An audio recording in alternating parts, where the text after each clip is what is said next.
ভগবানগোলার দীঘা এলাকায় মোবাইলের টাওয়ার বসানোকে কেন্দ্র করে উত্তেজনা। হাতাহাতি দুপক্ষের মধ্যে। ঘটনাস্থলে হাজির হয় ভগবানগোলা থানার পুলিশ। গোবিন্দ মণ্ডল নামে এক গ্রামবাসীর অভিযোগ, তার জায়গায় জোর করে মোবাইলের টাওয়ার বসাচ্ছে মহিষাস্থলী পঞ্চায়েতের প্রাক্তন প্রধান অচিন্ত মণ্ডল। আর এই নিয়ে গোবিন্দ মণ্ডলের লোকজনের সঙ্গে অচিন্ত মণ্ডলের লোকজনের মধ্যে ঝামেলার সৃষ্টি হয়। বড় বড় লাঠি হাঁসুয়া নিয়ে হাজির হয় দুপক্ষ।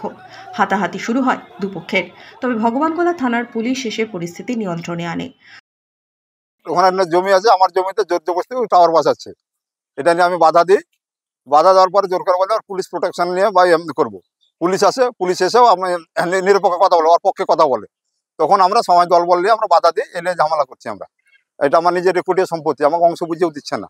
অচিন্ত মল্লিক এরকম আমাদের এই জমিটা মারপিট করেছে, মারপিট হয়েছে। আমরা থানা পুলিশের কেস হয়েছে, 308 কেস হয়েছে। আবার পুনরায় এটা নিয়ে আবার জোর জবরদস্তি মারপিট করছে, ওরা মারতে তেড়ে আসছে, আমরা এর প্রতিবাদ করছি। তবে এই নিয়ে মহিষাস্থলী পঞ্চায়েতের প্রাক্তন প্রধান অচিন্ত মণ্ডলের কোনো প্রতিক্রিয়া পাওয়া যায়নি।